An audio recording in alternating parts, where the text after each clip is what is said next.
They buried me once, but apparently I wasn't finished. The dirt pressed against my lips, the silence in my lungs, the darkness in my skull. It should have been the end. Instead, it became my beginning. I came back. The man who killed me still walked freely in this town, his shadow stretching across the same streets where I had laughed, where I had loved, where I had trusted him. The bitter taste of betrayal hadn't left my tongue, not even in death. And now, here I stood, breathing again, feeling again, hating again, ready to burn his world to ashes. But hate, as I soon learned, is a tricky thing. Sometimes it disguises itself as love. The first time I saw him again, he was sitting at the corner of the diner on Main Street, sipping black coffee like nothing had happened. His hair was a little shorter than I remembered, his shoulders heavier with guilt, or maybe it was just the weight of memory pressing me down, making me see things that weren't there. Ethan Hayes, the boy who had kissed me under the bleachers when we were 17. The boy who whispered promises in the dark like they were sacred vows. The boy who, one rain-soaked night, had taken my life with his own 2 hands. I clenched my fists, nails digging into my palms so hard I thought I'd bleed. The bell above the diner door chimed when I stepped inside, and for the first time since I crawled out of the grave, his blue-gray eyes met mine. He dropped his cup. "You're dead," he whispered, voice trembling like glass about to shatter. I said, my lips curving into something between a smile and a snarl. "But you should know by now, Ethan. I don't stay down easy." Silence fell over the diner, the kind that eats up oxygen and leaves you lightheaded. The waitress froze mid-step, staring at us like she was seeing a ghost. Maybe she was. Ethan stood slowly, his body tense, his throat working like he wanted to speak but couldn't. And I hated how familiar it all was, the way he moved, the way he looked at me, like I was still the boy he had once loved. But I wasn't that boy anymore. I was something else, something darker. The story of us was written in blood long before it was written in love. We met in high school, small-town America, where boys weren't supposed to love other boys unless it was hidden behind insults and fists. I'd been reckless enough to want more than secrecy, and Ethan had been reckless enough to give it to me, for a while. But fear changes people. Fear makes cowards out of lovers, killers out of cowards. I could still remember the rain that night, soaking through my clothes, his hands trembling as he held me too tightly, his voice breaking when he said he couldn't let me ruin him, couldn't let me expose us both.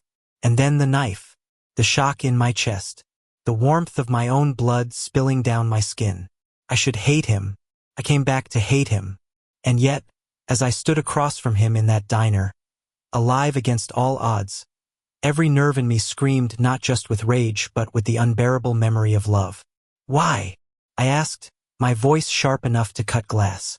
"Tell me why you did it, Ethan." His jaw clenched. His eyes shone wet, but his voice was steady when he answered. "Because I loved you," he said. The room spun. My chest tightened. Rage and sorrow collided until I couldn't tell one from the other. "Love." I spat the word like it was poison. "You don't kill someone you love. You don't understand," he whispered. His hands trembled as he reached for me, but I stepped back, the space between us an ocean. I was terrified. My dad, the town. I thought if they found out about us, they'd. "So you chose to kill me yourself." I cut him off, my voice rising, drawing stares from every booth. "You thought that was better?" His silence was an answer, a cruel, gutting answer. I should have walked away. I should have put a bullet through his chest, or a blade in his ribs, or dragged him out into the night to feel the earth swallow him the way it swallowed me. But when his lips trembled, when his eyes glistened with regret that no years could wash away, I remembered the boy who had kissed me under the bleachers. The boy who laughed when I slipped on the wet grass. The boy who whispered forever, even when forever was impossible. And I hated myself for remembering. Outside the diner, the October air was sharp and biting.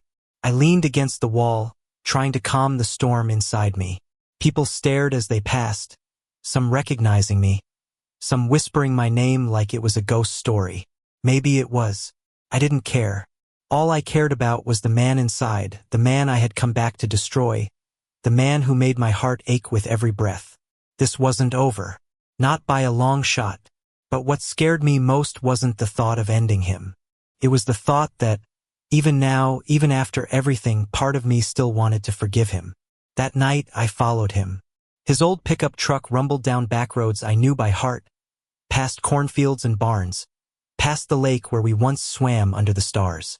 He pulled into the old Hayes property, a farmhouse that had seen better days. The porch light flickered, casting him in a broken halo as he stepped out, shoulders slumped with a weight I couldn't see but could feel. He stood there for a long moment, staring into the darkness, before finally whispering into the night. "I'm sorry." The words carried, soft but certain, meant for me even though he couldn't see me in the shadows. And for the first time since I clawed my way back from the grave, I realized this hunt wasn't going to be as simple as vengeance. Because somewhere beneath all the hatred, buried under betrayal and blood, there was still love. And love is the most dangerous thing of all. The next morning, the world felt strange, like it was both too alive and too dead all at once. The sun rose over the cornfields, spilling gold across a town that still whispered my name like a rumor. People didn't look me in the eye anymore. They glanced at me, then quickly turned away, as though afraid I might disappear if they stared too long. But Ethan didn't disappear. I found him again, sitting on the porch of his farmhouse, head in his hands. From where I stood in the tree line, I could see the exhaustion in his posture, the way his shoulders sagged as though every breath cost him more than he could afford. He looked less like a murderer and more like a man who had been carrying his own corpse for years. I should have felt triumph, satisfaction. Instead, I felt something I didn't want to name. I lit a cigarette, something I never used to do in my old life. The smoke curled around me like a ghost. Maybe that's what I was. Maybe that's all I'd ever be now. "You're still following me," Ethan's voice carried across the yard. I froze. He hadn't even looked up, but somehow he knew I was there. "Get used to it," I said, stepping out of the trees. The gravel crunched under my boots. "You don't get to breathe without me watching. Not anymore." Finally, he lifted his head. His eyes, those storm-gray eyes, met mine, and for a moment I swore my heart forgot how to beat. "Then kill me," he said softly. "If that's what you came back for, just do it." The words hit harder than the blade he'd once put through me. I should have ended it right there. I wanted to. God, I wanted to. But when I pulled the knife from my pocket and held it between us, the image of blood dripping onto rain-slicked pavement flashed behind my eyes, and my hand shook. "You don't get to decide when this ends," I snarled, forcing my grip tighter. "Not anymore. You owe me answers before you owe me your death." He stood slowly, his hands raised slightly, not in surrender, but in something closer to vulnerability. "Then come inside. If you're going to haunt me, you might as well know what you're haunting." I followed him into the house, the air thick with dust and regret. The farmhouse smelled like old wood, coffee gone cold, and loneliness. Photographs lined the mantel, his father in military uniform, his mother holding a newborn baby, Ethan himself as a child with a smile I hardly recognized anymore. But not a single picture of me. I laughed bitterly. "You erased me. Just like that." His jaw clenched. "I never erased you. I tried to erase myself." He poured whiskey into a chipped glass, then another, and slid it across the table toward me. "You want answers? Sit down." For reasons I couldn't explain, I did. We drank in silence at first, the burn of whiskey doing little to drown the fire in my chest. Finally, I slammed my glass down. "Why me?" My voice cracked. "You could have walked away, Ethan. You could have let me go. But you didn't. You took everything." "Why?" His hands trembled as he set his drink aside. "Because I was weak. Because I was scared. And because loving you was the only thing I ever wanted. But the one thing I thought would destroy me." I shook my head. "So you destroyed me instead." "I destroyed both of us," he whispered. The words hung between us, heavy, unmovable. I wanted to scream at him, to break him the way he had broken me. But as I stared at his shaking hands, his bloodshot eyes, the hollowness carved deep into his face, I realized something I hadn't expected. Ethan had been dying too, every day since the night he killed me. It didn't make me forgive him, but it complicated everything. Later that night, I wandered upstairs. The floorboards creaked under my weight as I opened the door to what looked like an old storage room. Dusty boxes lined the shelves, but on one table sat a stack of notebooks. My name was scrawled across the cover of every single one. I flipped one open. Inside were letters, hundreds of them addressed to me. Letters never sent, never meant to be seen. Apologies, confessions. Love poured onto paper in words that blurred beneath my vision as I read. I see you when I close my eyes. I hear you in the silence. If I could trade places, I would. I never stopped loving you. I never stopped loving you. I dropped the notebook as if it burned. What the hell is this? I demanded when I stormed back downstairs, notebook clutched in my fist. Ethan looked up from the couch, his expression collapsing when he saw what I held. You weren't supposed to what? Find out that you've been writing love letters to a dead man. My voice cracked. Rage warred with something softer, something I hated. What is this, Ethan? Some sick attempt at redemption? No, he whispered. It's survival. It's the only way I've been able to keep breathing. The notebook slipped from my hand, landing on the floor between us like a shattered truth. We didn't speak for a long time. The silence was suffocating, broken only by the ticking of a clock and the distant howl of wind through the fields. Finally, Ethan said, I know I don't deserve forgiveness. I know you came back to end me, but if there's even a piece of the boy I once loved still inside you, then know this: I never stopped loving you, even after I destroyed everything. I hated him for saying it. I hated him for meaning it. And I hated myself for wanting to believe it. The days that followed blurred into something neither of us could name. I kept telling myself I was waiting for the right moment, the right answer, the right kind of closure before I killed him. But the truth was messier. I stayed. I stayed because I needed to understand. Because I needed to see if the man who killed me could also be the boy who once loved me. We talked sometimes. We fought more. We drank too much, slammed doors, raised voices until the walls shook. And sometimes, just sometimes, the silence between us softened, and I caught glimpses of what we used to be. One night, I found him out by the lake. The same lake where we had once stripped down and swam under the stars, laughing like we were invincible.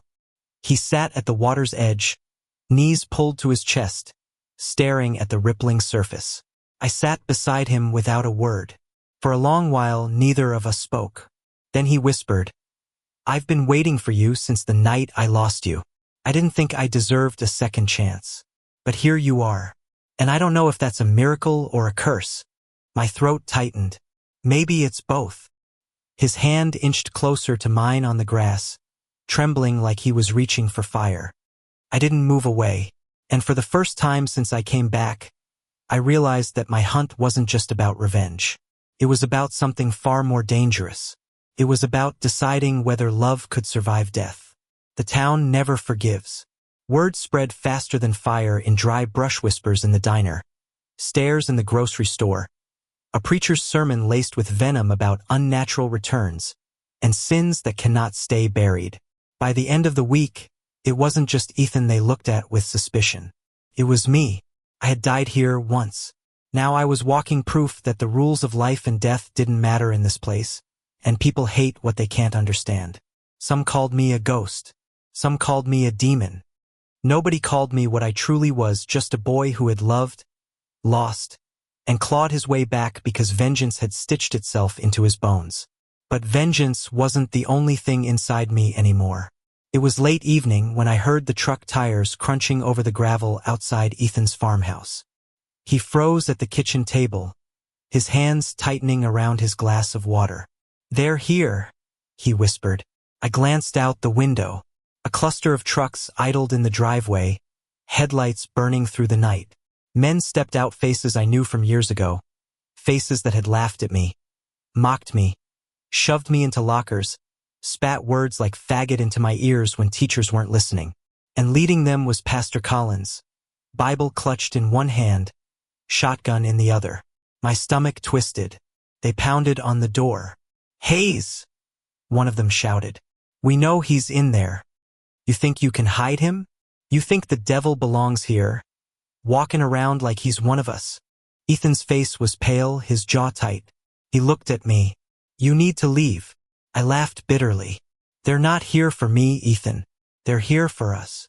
The pounding grew louder, the wood rattling against its frame.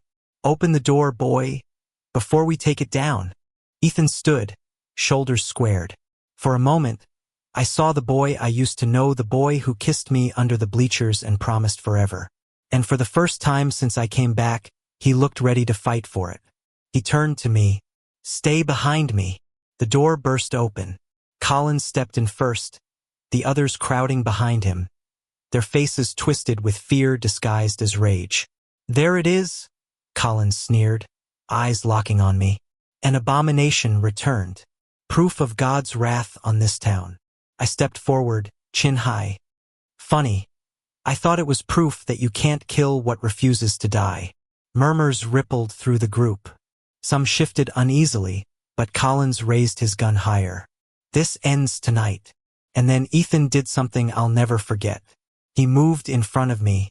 "Put the gun down," Ethan said, voice steady. Collins narrowed his eyes. "You protecting him? After what he is? After what you did?" Ethan's jaw tightened.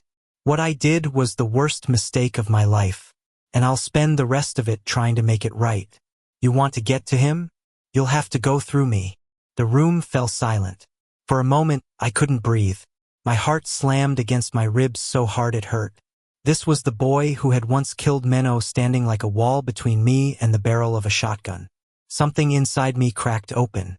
Collins sneered, but I saw doubt flicker in his eyes. "You think stand-in the way redeems you? You think this changes what you are?" "No," Ethan said firmly. "But maybe it changes what I choose to be from here on out." The standoff stretched, tense as wire pulled too tight. I thought for sure blood would spill, mine, his, or theirs.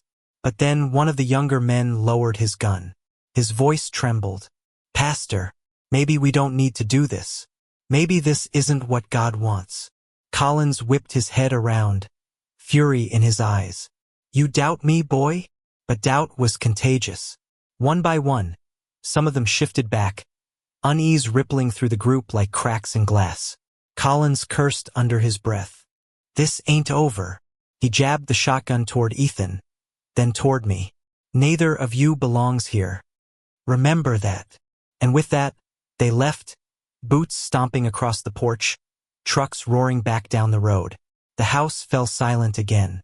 Ethan's shoulders sagged, and for the first time, I saw just how much weight he'd been carrying.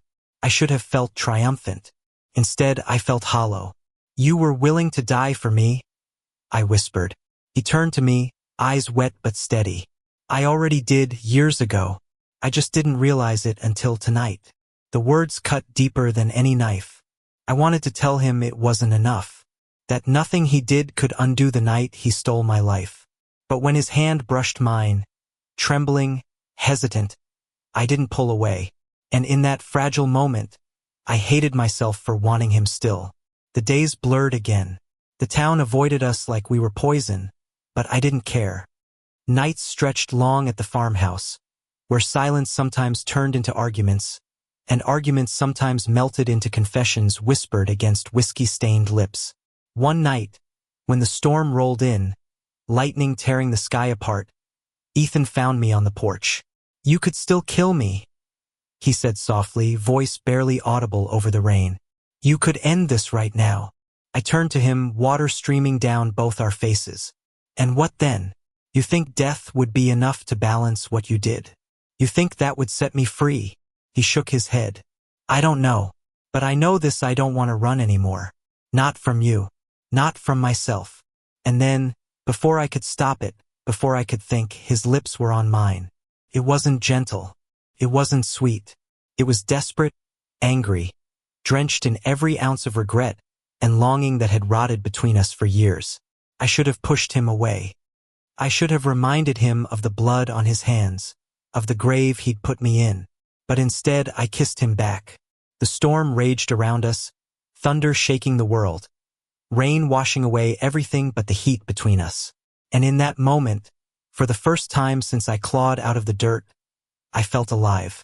Truly alive. But love built on graves is a fragile thing. And as I lay awake that night, listening to the sound of his breathing beside me, one thought burned like fire in my chest. If I forgave him, if I let myself love him again, then what was I? A fool? Or someone finally free? The town didn't forgive, and it didn't forget. For weeks, tension clung to the air like smoke after a fire. People crossed the street when they saw me. Children were pulled back by their mothers as though I were contagious. And Ethan carried the weight of every glare, every whisper, every reminder that he and I were not welcome here, not together. But still I stayed. And still, against all logic, against every scar in my chest, I loved him. The breaking point came on a cold November night. The truck's returned headlights carving through the darkness, engines rumbling like thunder. This time, there was no sermon, no Bible, no hesitation. Just guns. I woke to the sound of glass shattering downstairs. Ethan was already out of bed, pulling me behind him, his eyes wild but determined.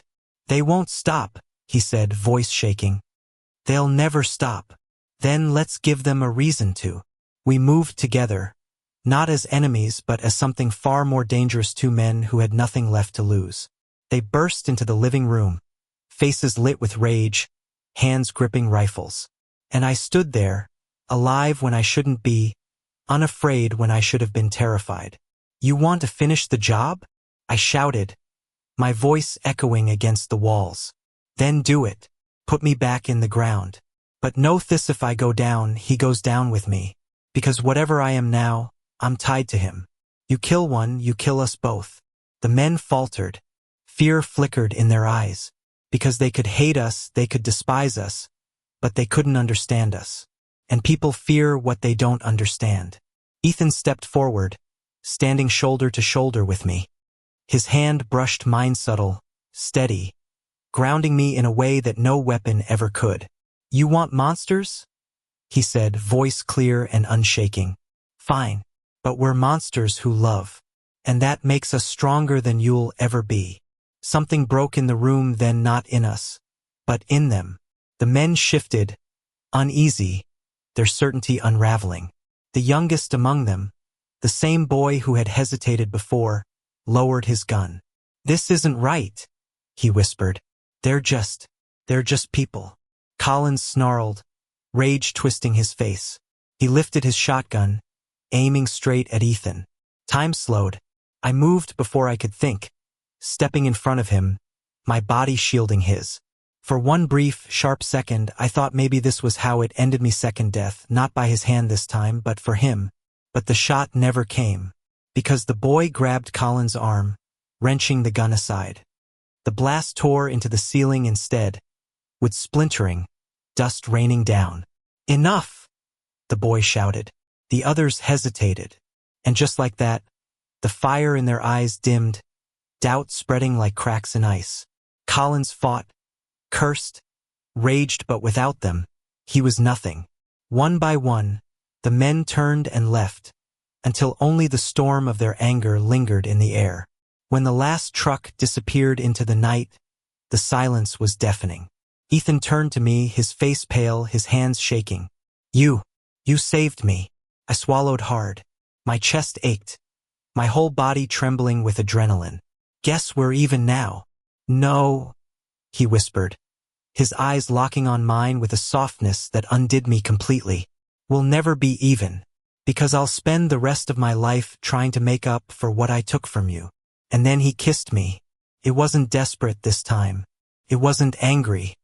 It was soft, slow, careful, like he was terrified I might break if he held me too tightly. And maybe I was breaking, but not in the way I expected. I broke open, letting go of the hatred that had been my anchor, letting in the love I had been too stubborn, too wounded, too afraid to admit I still felt. Because the truth was simple, brutal, undeniable. I came back for vengeance. But I stayed for him. We left the farmhouse not long after. That town had buried me once, and it would try to bury us both again if we stayed. So we drove across state lines, through endless highways, chasing something we couldn't name but could finally imagine. Freedom.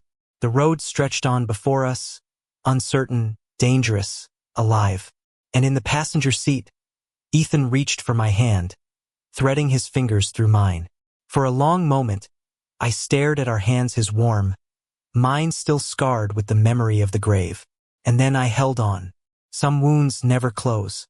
Some scars never fade. I'll carry mine forever, the night, the blood, the betrayal. But I'll also carry this. The boy who once killed me was also the man who chose to live for me, who chose to love me even when the world said he shouldn't. Maybe forgiveness isn't about forgetting. Maybe it's about choosing love in spite of everything. And as the miles rolled beneath us, as the horizon opened wide and endless, I realized something I never thought I'd feel again. Peace. Because my story didn't end in the ground. It began there, and now it belonged to us both. Thank you for listening. If you find it interesting, please like and subscribe to follow the next stories.